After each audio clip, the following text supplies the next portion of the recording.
So, okay. Hello everyone, my name is Michael David Millero. So today I'll be speaking about generational workplace with generational people, written by me. So we shall get started. As you can see, today I'm in my classroom. Well, I'm in a classroom. This is not my classroom, so I'm in a classroom. Anyways, what is generational workplace, you may ask? Generational workplace is a work field that involves with a group of staff working together as co-workers who has been born in different generations just as baby boomer, Gen X, millennials, Gen Z, and later on after that generation, after Gen Z, is going to be Alpha A. Before I can tell you how much it is important to have a generational workplace, I want to mention and describe the 5 generational. So number 1, the silent generation. So during the time of the silent generation, it was between 1925 between 1945, and about 47 population is their population. They are often described as loyal, conscious, formal, prideful, and most people with this generation are now retired. During that time, they were wearing ties, dresses, suits, and they actually did that to look professional, to show their loyalty to their job.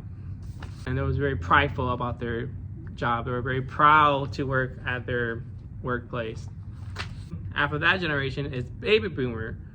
Baby boomer, basically, you know, after World War II, when the population grew the most, this group of people was born that caused their population to boom up to 76 million people. They were also exposed to television, meaning that they were exposed to mass advertising.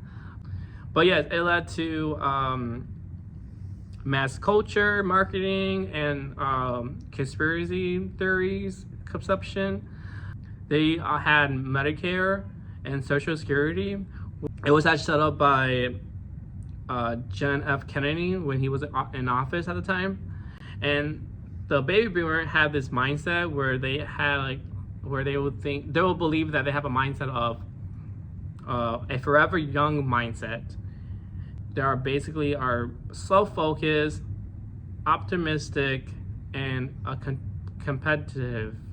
Gen X. So Gen X, it was made up of 32 million people, as they were known to be independent, careful, skeptical, and tech-pioneers, business people. The Gen X was the largest generation in the workplace for a short period of time, and the Gen X was basically born between the 1965 to 1979, and they actually have a fewer siblings than the baby boomer. Basically, whoever were growing up in a household, they actually have less sisters and less brothers than the previous generation, the baby boomer. The population of the Gen X was smaller than the silent generation. From the 1960s to the 1980s, the number of divorce and marriage rose to 50%. This led to a situation where children will come home alone from school, and while their single parent will be at work working. Basically, you know, they'll come home, there was no adult supervision, and that was fine with the parent, because it led to a situation where children will come home alone from school because their single parents were working at the time. They were called latchkey kids. After the 1990s, the Gen X started to become more independent, and they were most likely to start their own business, which in the last 2 generations is the Gen Y, the millenniums, and the Gen Z. They were known to be conscious, technological, advanced, and very diverse. And more people in this generation are Hispanic.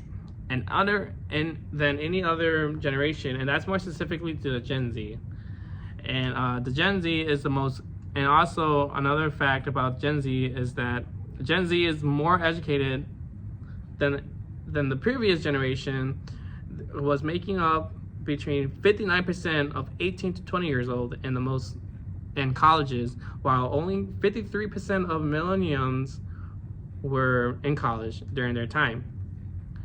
And we were born to technology, social media, and we can use technology and the internet at any time and anywhere. Oh my God. Like TV, phones, the internet, and more. And teenager can have an active social life at home because of the internet they have. They don't even have to leave their house to socialize. They can literally just be in bed and talk. They are very connected to their phones and other devices that whatever devices are connected to the internet, they are connected. Here's my input about this. Personally, I believe having more diverse in a work environment is a good thing. It gives everyone from all races share the same opportunity, and it will keep everyone in balance. And also to mention, it can make people feel comfortable working with the same race. However, I don't believe we should just focus on that. I don't believe we should focus on one race and have them work together all the time, because I strongly believe it is more efficient and more important to have people from different races to work together instead of working just one. So I believe it should be based on their experiences, not based on their race or a generation they were born into. Also help break down stereotypes and bring people from different groups closer together, and we can build a stronger and more united team. Studies have shown that when people of different genders, race, ages work together, they actually do better when they work together, and they make better decisions and achieve greater success. And that is my educational video. So thank you.